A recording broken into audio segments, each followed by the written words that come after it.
Quan més xicotetes són, tenen major capacitat de penetració i d'absorció.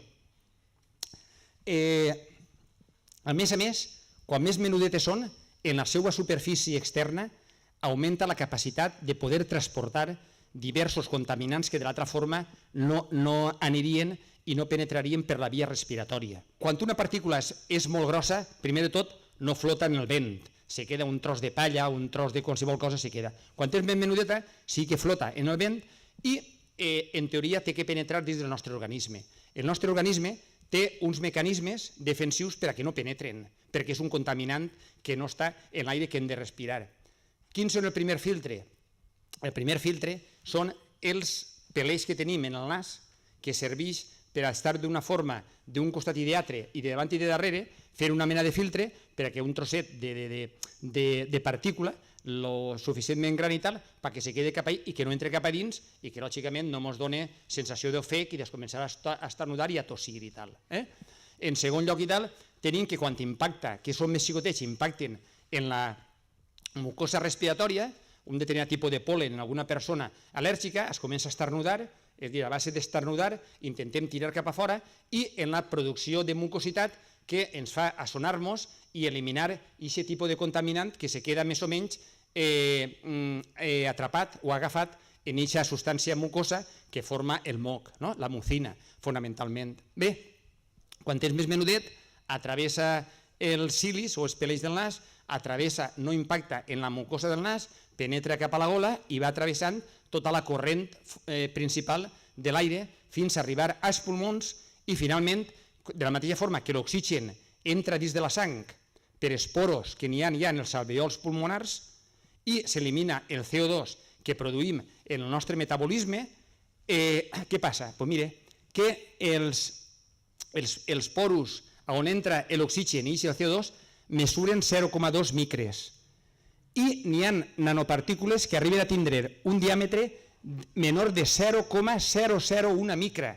És a dir, atravessen aquests poros i van directament a la sang i a través de la sang van a tot l'organisme, inclòs el cervell, inclòs el fetge, inclòs els ronyons, tot. Cada vegada està veient-se que independentment d'augmentar l'edat de la població n'hi ha més malalties en les persones a nivell de Parkinson i a nivell de l'Alzheimer, que fa unes quantes dècades, per almenys l'Alzheimer era quasi inexistent, i no sols això, sinó en xiquets menuts, cada vegada n'hi ha més els xiquets hiperactius, el que s'anomena el síndrome d'hiperactivitat, amb o sense dèficit d'atenció escolar o d'atenció domèstica.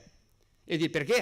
I cada vegada n'hi ha més evidència que molts contaminants i tal atravessen, torno a repetir, directament, ja no a nivell respiratori, de produir-nos tos, de produir-nos mocs o de sensació d'ofec o de crisis asmàtiques o de bronquitis, penetrar dins del torrent circulatori i anar tot l'organisme. I quan més menut, més ho atravessa i més perilloses són.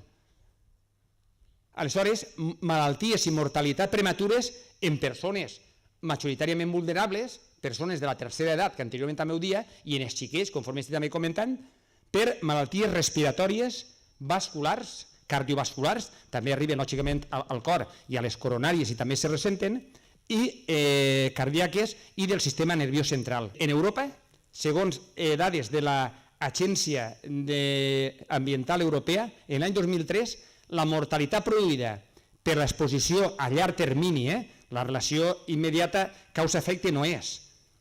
Dintre dels nivells legals en poblacions urbanes, és que superen, crec que són 5.000 o 10.000 habitants, 310.000 persones per any i una disminució de mig any del promig d'expectatives de vida de tota la població.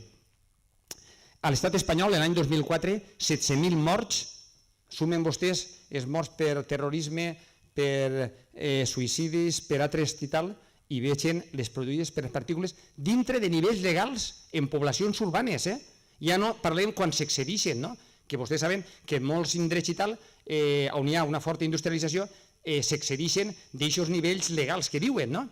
Bé, la següent.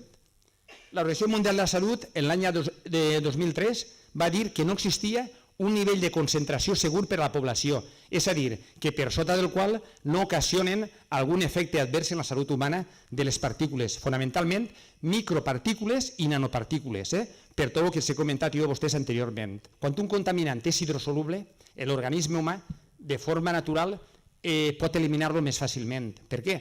Perquè se dissol en aigua i l'aigua l'eliminem per la respiració, el que se comenta perspiració, a través, lògicament, de la bufeta de l'orina, dels ronyons quan se filtren la sang, en la fenta i fins i tot per la suor. És a dir, que tenim molts mecanismes per a dissoldre aquests contaminants. El problema és quan són liposolubles. Quan se dissolen sols en el greix, queden dins de l'organisme i no eliminem greixos per ninguna via o escapatòria i aleshores van acumulant-se i van persistint, no? I són un poc inusuals, els més perillosos, és que són liposolubles envers als hidrosolubles. I a les conclusions. Mire, totes les activitats industrials que produeixen i alliberen contaminants atmosfèrics col·laboren en major o menor grau a generar la pol·lució atmosfèrica. La pol·lució atmosfèrica, a més d'agredir tots els ecosistemes medioambientals naturals, ocasiona un impacte advers molt considerable en la salut humana, una extensa varietat de malalties i una important mortalitat prematura. La combustió de tot tipus de residus amb combustibles fòssils constitueix una causa important de contaminació atmosfèrica. Els combustibles fòssils i els residus, quan es cremen, generen infinitat de contaminants atmosfèrics, essent els més importants els següents: partícules, òxid de nitrogen, diòxid de sofre, anhídrid carbònic, clorur d'hidrogen, monòxid de carboni, compostos orgànics volàtils, arsènic, cadmi, crom... En fi, la següent, no vull... La combustió dels residus amb els combustibles fòssils, especialment a escala industrial, combustió intensa, quasi ininterrompuda d'enormes volúmens, contribueix lògicament a incrementar la pol·lució atmosfèrica. La contaminació atmosfèrica és una important causa d'absentisme escolar en la població pediàtrica i laboral entre els adults. Les repercussions negatives sobre la salut humana a curt, mitjà i llarg termini abastaran un ampli ventall de malalties, des de lleus i poc importants com irritacions dels ulls, del nas, de la gola, mals de caps, irritacions de la pell, fins a greus i potencialment mortals, bronquitis asmàtica severa, emfisema pulmonar o malaltia pulmonar obstructiva crònica, malalties coronàries, insuficiència cardíaca i increment del risc de càncer. Les cimenteres, quan cremen residus amb combustibles fòssils, constitueixen una de les principals fonts contaminadores de partícules atmosfèriques. Les partícules atmosfèriques estan associades a una important mortalitat. És un poc repetir el que he dit anteriorment. La següent. L'Organització Mundial de la Salut reconeix que no hi ha ningú nivell de seguretat per a la salut humana de les concentracions de partícules atmosfèriques. Per tant, és completament fals afirmar i assumir que les cimenteres que incineren residus no van afectar a la salut humana, per tot el que estic comentant, i que vostès lògicament han vist i escoltat. Encara que la pol·lució atmosfèrica és un problema global, lògicament, a major proximitat de les fonts emissores n'hi ha una major concentració dels contaminants. Els grups poblacionals més vulnerables i que, per tant, es veuran més afectats per l'activitat, en aquest cas de les cimenteres que incineren residus, seran la població pediàtrica, les dones embarassades, les persones majors, les convalescents d'intervencions quirúrgiques i malalties debilitants i les que pateixen malalties cròniques, especialment respiratòries i cardiovasculars, independentment de la seva edat. I ja l'última. El dret bàsic i fonamental a la salut, que això sí, està reconegut en convencions i organismes internacionals i en les constitucions nacionals. Quan no estiga garantit per els poders institucionals, ha de ser defensat activament per la societat civil.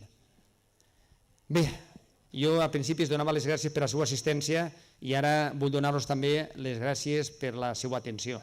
I la salut, és a dir, la salut no té preu, i la salut no s'està estiguent assegut, sinó que és una cosa que hi ha que valorar-la, conèixer-la, defensar-la i gaudir-la, disfrutar-la. I per això és una lluita diària. No deleguen, torno a repetir, en qualsevol organisme o en qualsevol institució, se la tenen que guanyar a pols.